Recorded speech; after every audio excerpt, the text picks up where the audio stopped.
Estamos ao telefone com o cientista político, professor da Unirio, Guilherme Simões Reis.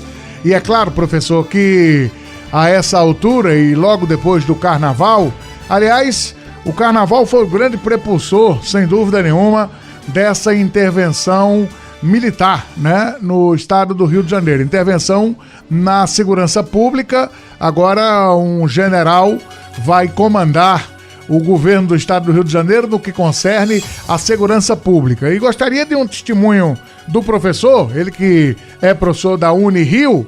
Me parece que não só as matérias, as emissoras de rede estão mostrando, não só as emissoras abertas, mas emissoras de canal fechado, também mostrando a insegurança no Rio de Janeiro. Mas há quem defenda, professor, que é um paliativo e de que o Exército vai estar se arriscando, porque a questão da segurança me parece ser bem mais ampla. Boa tarde, professor. Boa tarde, André Luiz. Boa tarde a todos. É um prazer estar com vocês.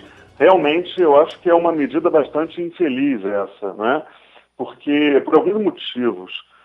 Evidentemente, a situação de segurança no Rio de Janeiro é grave, mas não é mais grave do que em outros estados. Eu acho que o Rio de Janeiro tem uma situação particularmente grave em relação à falência do Estado, né, que não paga salário para servidores do Estado, enfim, a UERJ não consegue funcionar direito. A segurança não exatamente se destaca em relação a outros estados, né, como, enfim, São Paulo, com uma atuação forte do PCC, enfim, e no Brasil, pelo Brasil todo, né. Então, acho que a medida de segurança, a questão de segurança, obviamente, é muito mais complexa do que você colocar exército, né? Ela tem uma série de fatores, inclusive o aumento do desemprego, né? A precarização, aumentam a violência, evidentemente, né? Então, a situação econômica do Brasil contribui para o aumento de violência. Então, obviamente, o exército não é a forma de lidar com isso. Especialmente porque existe uma discussão muito forte sobre a desmilitarização da polícia militar, justamente porque a população, especialmente das áreas mais carentes, não deve ser vista como inimiga, né? Assim, os militares, eles não estão preparados para proteger a população, eles são preparados para enfrentar inimigos, né? Então, obviamente, o policiamento não deve ser feito por militares, deve ser feito por pessoas que protejam o cidadão. Você colocar o exército, evidentemente, é a confirmação de que não se pretende desmilitarizar a segurança, né? Então tem uma série de problemas aí.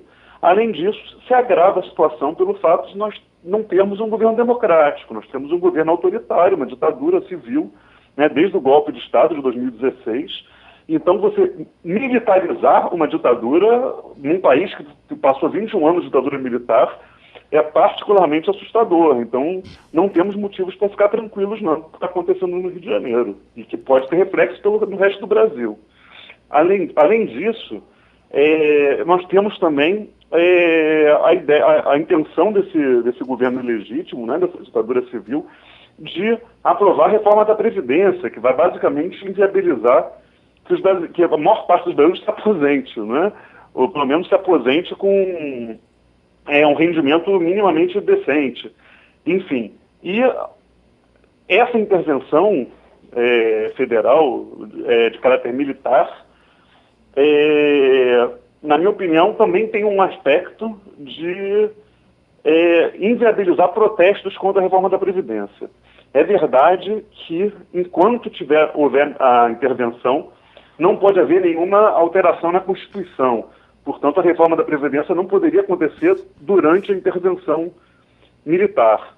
Mas, por outro lado, além da Constituição estar sendo desrespeitada mesmo, né, então não duvidaria que ignorasse essa questão, além disso, o Temer já anunciou descaradamente que, se tiver votos suficientes no Congresso para aprovar essa reforma da Previdência, que ele paralisa a intervenção, vota e então volta a ter intervenção.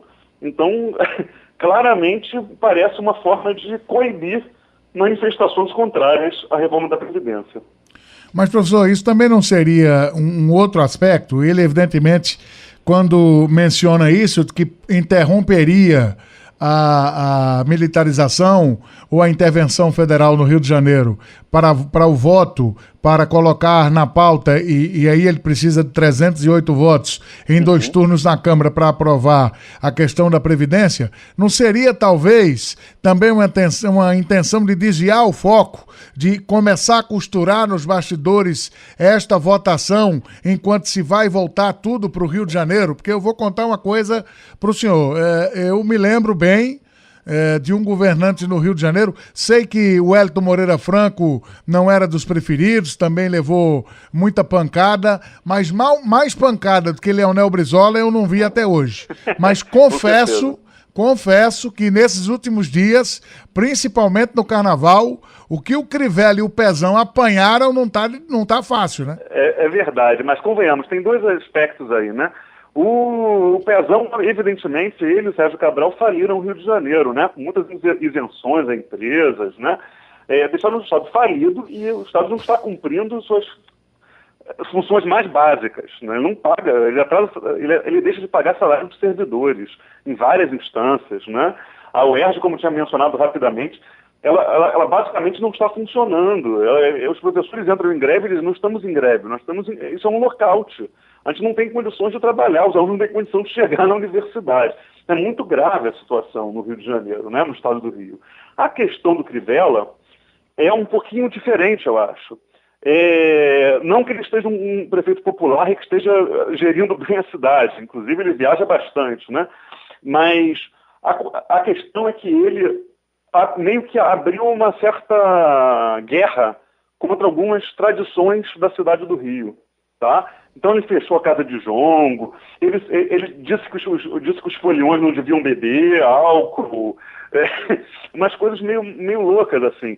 Então ele realmente ele meio que entrou em guerra contra o Carnaval, fechando uma série de espaços, tentando dificultar o Carnaval no Rio de Janeiro, você imagina.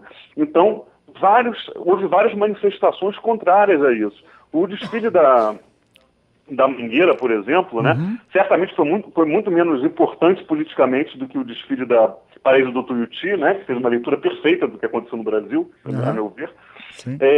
Mas o desfile da Mangueira, mas a da Mangueira foi diretamente no Rio, né? Crítica direta ao Crivella. Exato. Da mesma forma, tem um bloco no Rio de Janeiro, Simpatia Quase Amor, que foi todo dedicado a criticar o Crivella e as ações do Crivella contra a tradição do Carnaval. Então, a questão do Crivella eu acho que vai um pouquinho por aí, um pouco diferente do caso do Pezão que quebrou o Rio.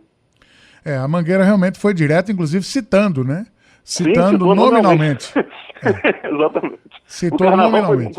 Foi bastante especial politicamente esse ano. Foi um marco. Verdade. Mais uma vez o Carnaval se vindo aí de plataforma, de protesto, e para mostrar que o povo brinca o Carnaval, mas está atento, né?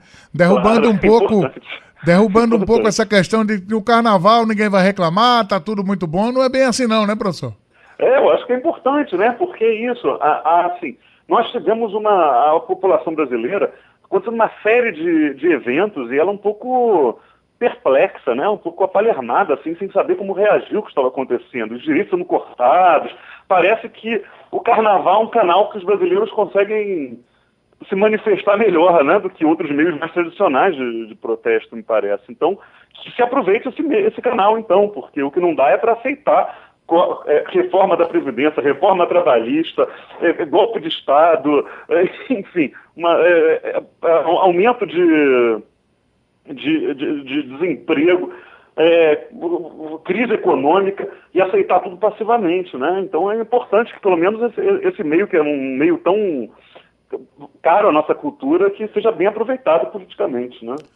Ok, professor, muito obrigado pela sua participação, um ótimo final de semana e mais uma vez todos aqui da Rádio Jornal agradecem a sua valiosa contribuição. Igualmente, um grande prazer, um grande abraço para todos.